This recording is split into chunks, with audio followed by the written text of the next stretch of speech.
Hi, I'm Rob. And I'm Angie. And together, we are TwinFinity. We are Twin Flames here with another 11 video. Happy 11 Day. Before we get into that though, Rob's going to tell us where we are. We are standing on our back deck in our house, which, well, considering this is just coming up to mid-April-ish, well, sort of 2020, this is about as far away from our house as we're allowed to get right at the moment. So, yeah, it's a nice day outside. On top of that, in our part of the world, you never know what you're going to get as far as weather is concerned when it comes to April. Tomorrow is supposed to be near the freezing mark with light snow all day. Today is mostly blue, sunny, and warm enough that at least I don't have to wear a jacket over top of my sweater. Yes, it's nice. We're out in just sweaters. Yeah, and if I was to stand outside for another couple hours, I'd probably get a sunburn on the top of my head. And I'm squinting. There's sun right that way. Right beside us. So I might have to squint through the whole video, but the sun is right beside us. We'll manage. Just 93 million miles away.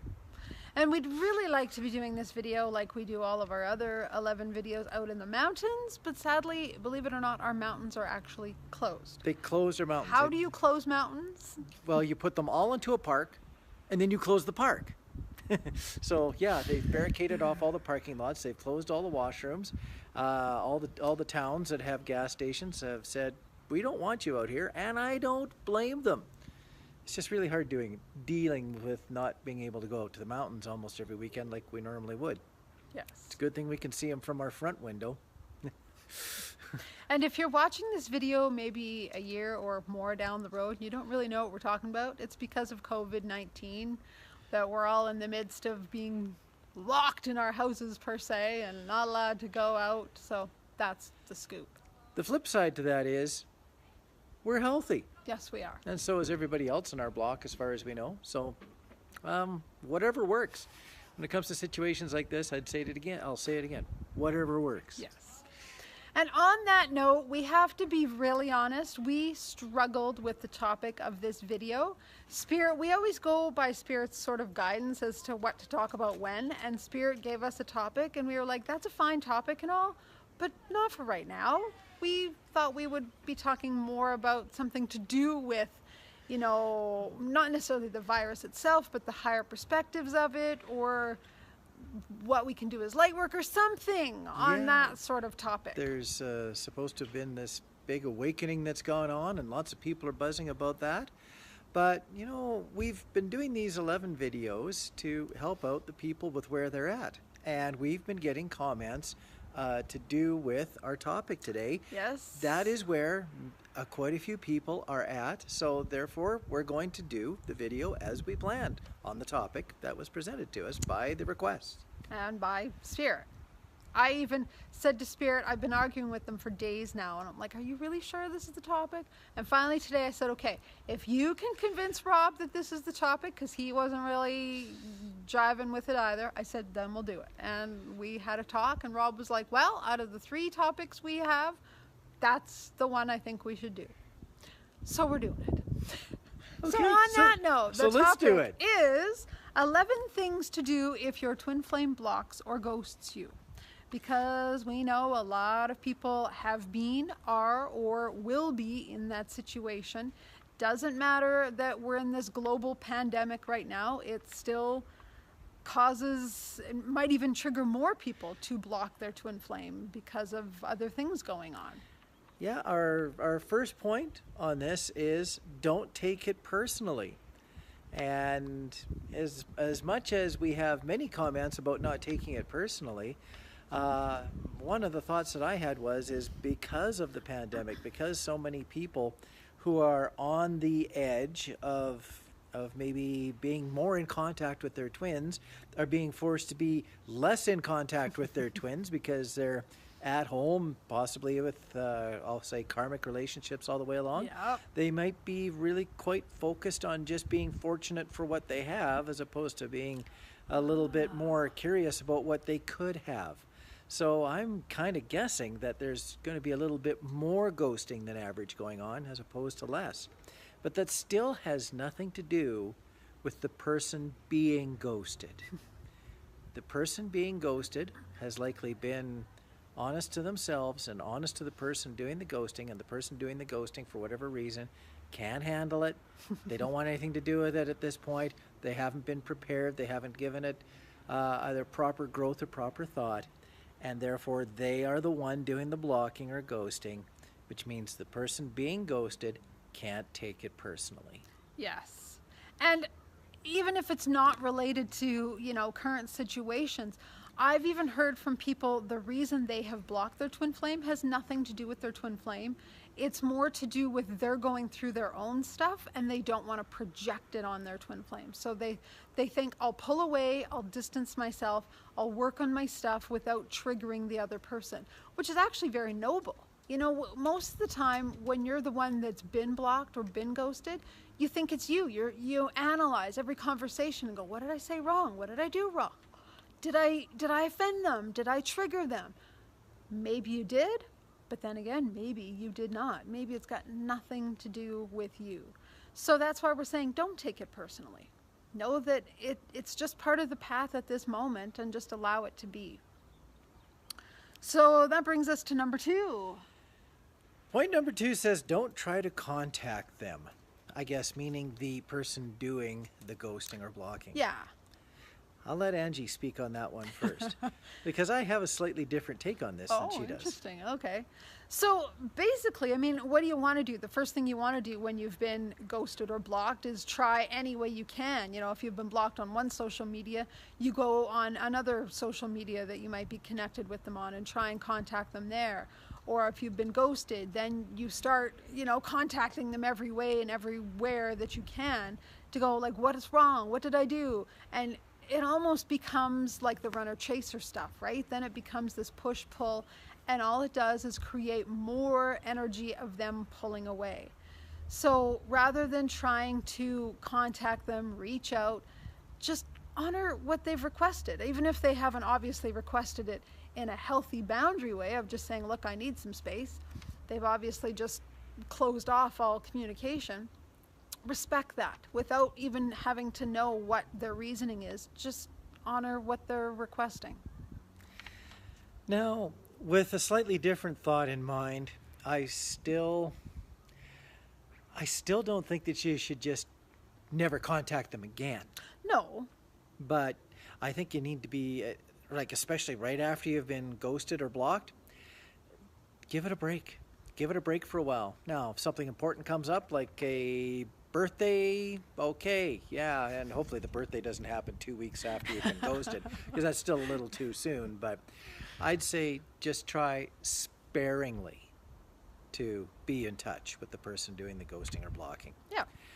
Just, if a person needs space, they need space. It's very hard to deny it one way or another. Yeah. It's really hard to give people space, especially when you know better that they don't really need to give you space for whatever reason, but they've made their choice. If it's something that they need to learn how to understand better, or something they just need to be far enough away from that they can take a breath, well, then I guess they need that. Yeah. You can't fix that by throwing more gasoline on the fire. Totally. So number 3 is to take time away for you. So while they're choosing to be apart from you, take the time to get closer to you instead of trying to chase them. This is how I put it to somebody who said, my twin flame blocked me. How long should I wait before I try and chase them? And I was like, don't chase them at all. How about you chase you? So that's when you take the opportunity to delve deeper into yourself. Start looking at yourself and your own wounds. Start doing some of your healing. And especially if you're deeply triggered by being blocked, look at what those triggers are telling you. Is it a trigger of abandonment? Is it a trigger of insecurity coming up? Doubt, fear, all of those things. Start looking at those instead of trying to constantly look outward. Start looking inward.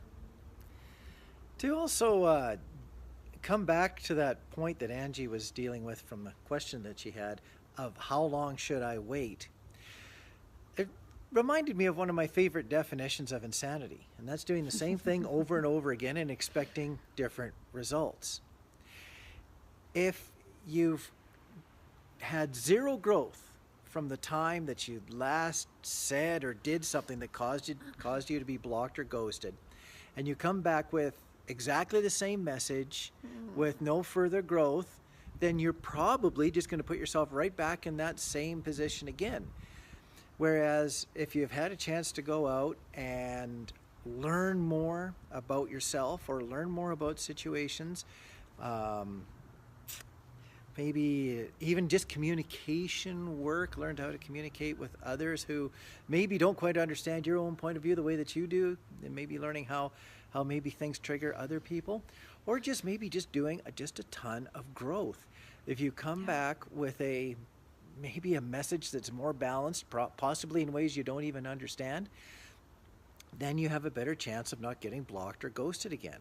But if you come back with exactly the same thing you had before, likely going to happen again. Yes. So take the time to become a bit different, to give yourself to have a chance of a different result. Yeah.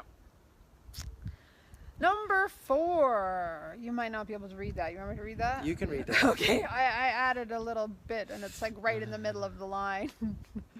I said, because we mirror each other as twin flames, examine where you may be blocking or ghosting yourself. So if you've been blocked or ghosted, that might be them reflecting back to you places that you're blocking yourself or ghosting yourself, which, ghosting can also be termed as abandoning yourself. So have a look, start doing some self-introspection and go, how am I blocking myself from being connected to myself? How am I blocking myself from being my best self?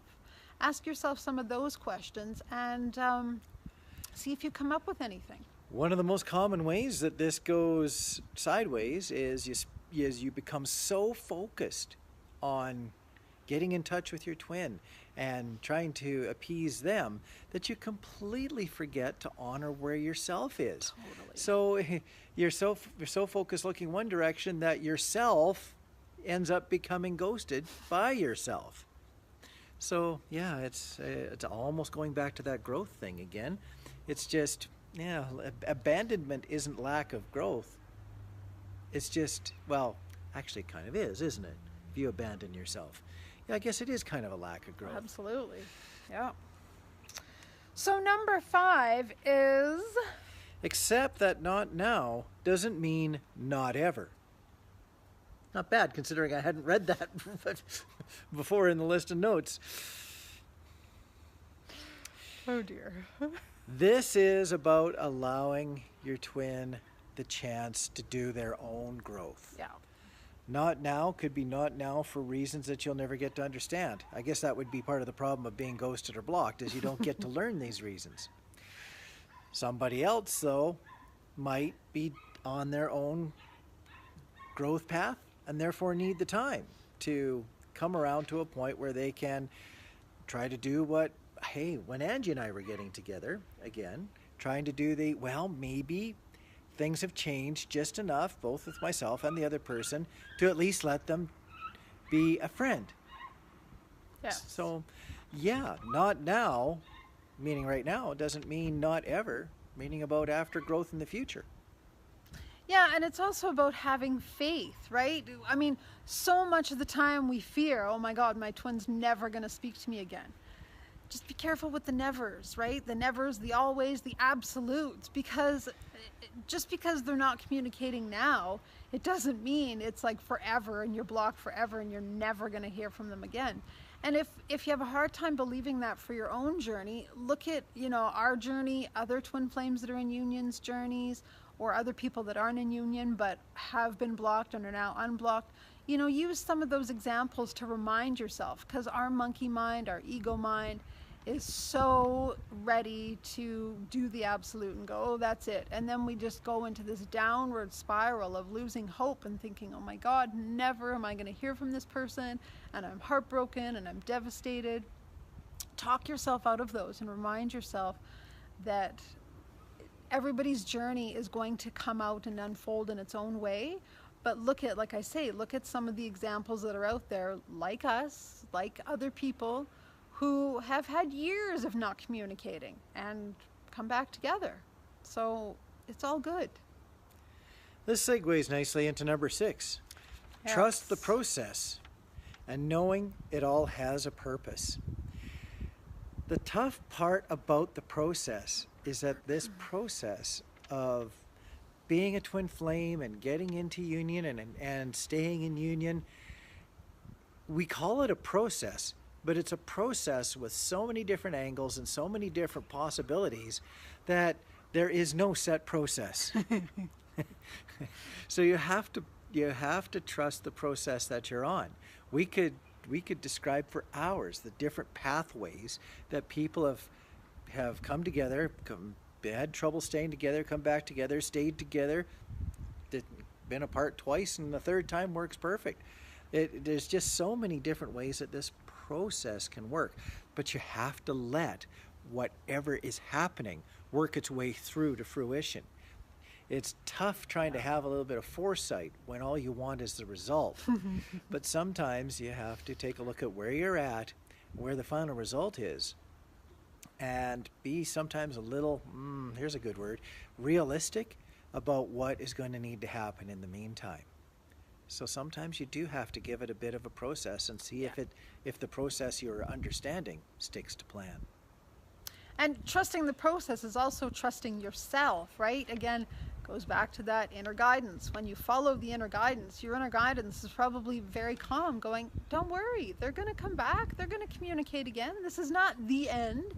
So get out of the monkey mind, the fear, the ego, the insecurity, the doubt, and just find that center where you have your inner truth, because that will give you the calm and help you to trust the process.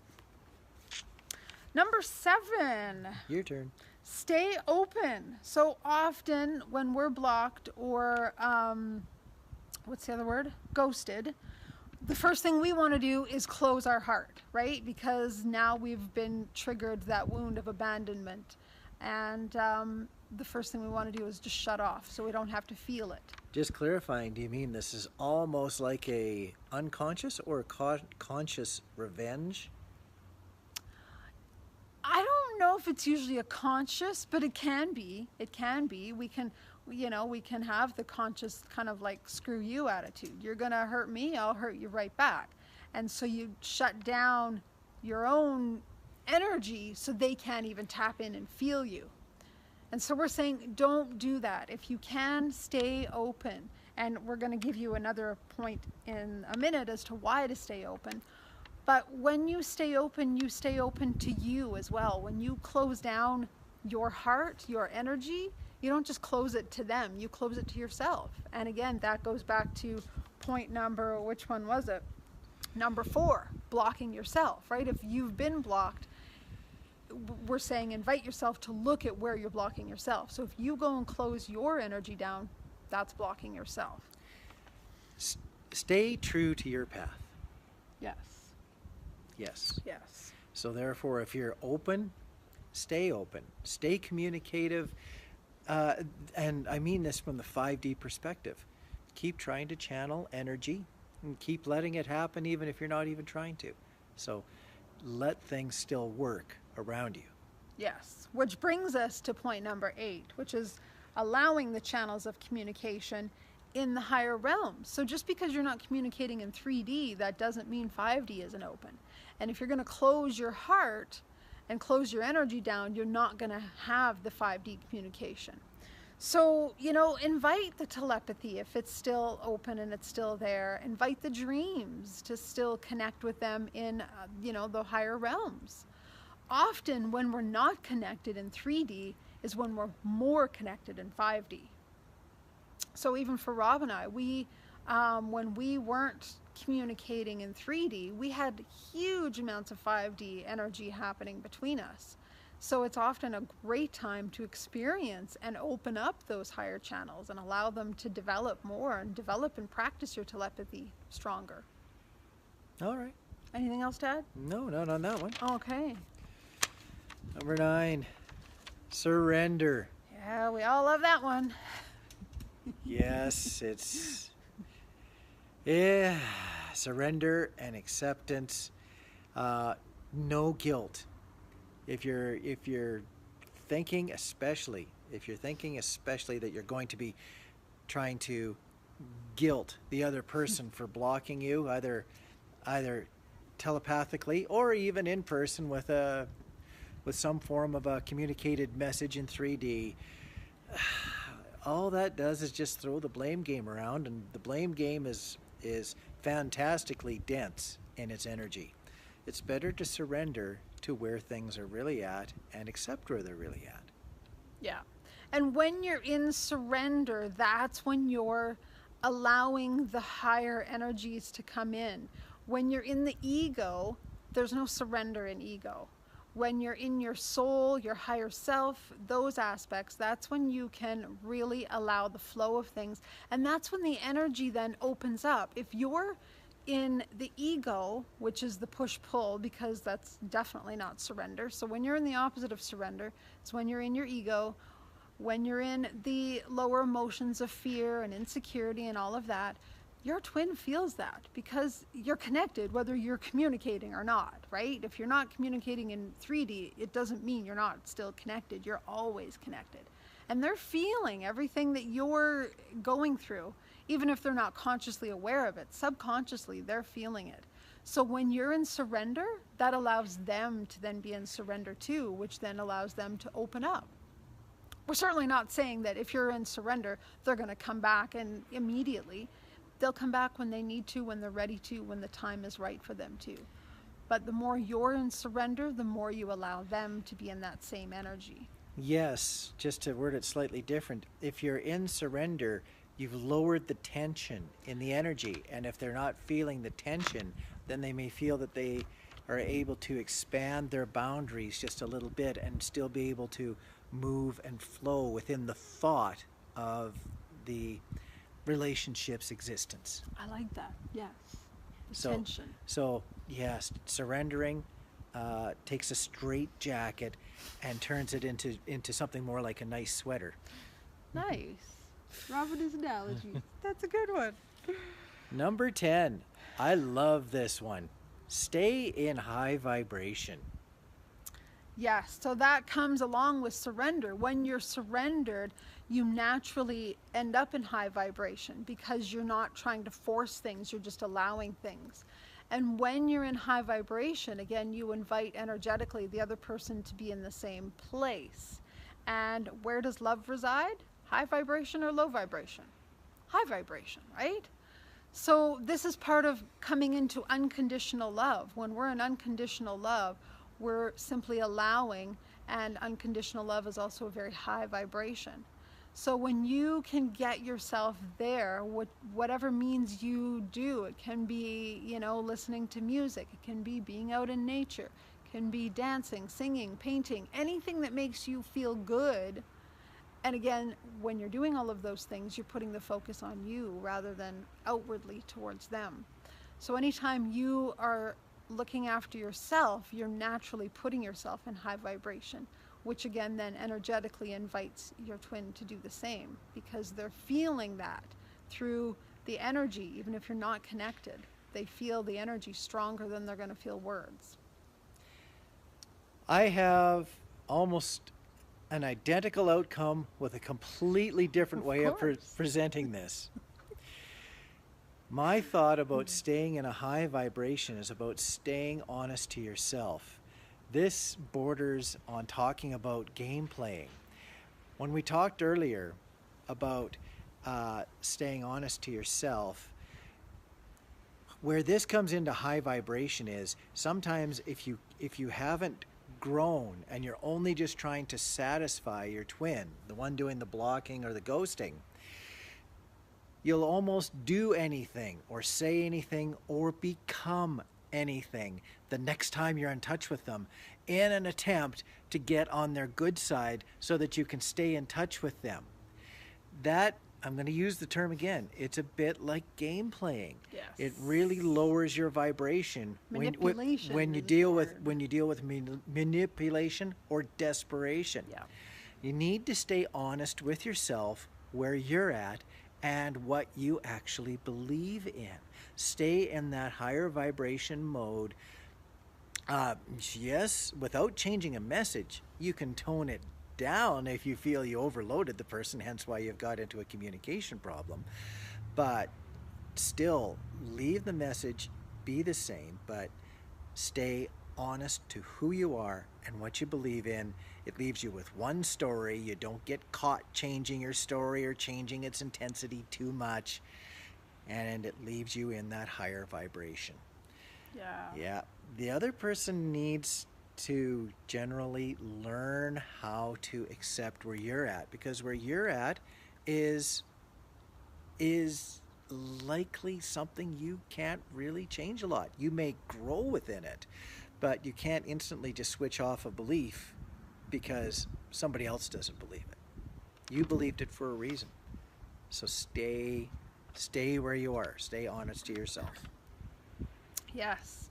And that's great points, because that brings us right to number 11, and I'm going to change it from what we have written here a little bit. Okay. Is to look at the whole thing from the perspective of 5D rather than 3D. Because 3D says they're not communicating with me. And then that triggers all of the lower emotions, which need to be triggered, as we talked about in the early ones, and that's what you need to face, right? But then when you can get to the point where you can see it from the higher perspective, then you remember that this, again, has nothing to do with you. All of the previous points start to gain more truth, and you start to know that everything is happening in divine purpose, divine higher reasoning, and it will all come to fruition in the end, and everything will work out exactly like it's supposed to in the end. And that this isn't the end. This is just a tiny piece of it. That's kind of where I was thinking of going with this as well, is, there's reestablishing communication, then there's becoming comfortable to reestablish communication, then there is coming up to common grounds, and then from common grounds there could be common purpose. Common purpose could then lead towards union. Dealing with ghosting or blocking is about removing almost the first step of being in touch with someone. And with all the times that we've seen other people come back together and work their way to union, the real words on the paper are have faith that they will come back. Yes, have some faith that especially if you've just been ghosted or blocked without being told to jump off a cliff, it's just something that they are working on. If they wanted you to jump off a cliff, they would tell you to jump off a cliff. They probably wouldn't worry about blocking or ghosting you because they would expect that you'd pick up the hint and just go away. So they're likely not that mad at you. They just can't handle the energy that's coming at them, be it word energy or vibrational energy. So have some faith that with a little bit more time, that they will be able to be back in touch with you, which is, for the sake of this point, the definition of have faith that they will come back. Yeah. And I'm going to add an extra, we won't call it 12, we'll call it 11B. Okay. Is know that while they're apart from you, while they're not communicating, know that it's not that just that they're running. They're actually doing a lot of growth, a lot of work, and a lot of healing. So that's part of, this point 11 is seeing things from the higher perspective. When you know that they've pulled away for their own reasons of doing their work, that's what they need to do, is pull away so that they can do their healing without the interference of communicating with you. Then again, you know that this is all happening for a grander reason, right? It's not just them being mad at you or whatever. It's them doing their work, because we often think, well, the one that's pulled away, they're not working at all. Actually, they are. They might not consciously be aware that they are, but they're doing a huge amount of work. If there was no work to be done, then we wouldn't be here on this planet having experiences and learning from them.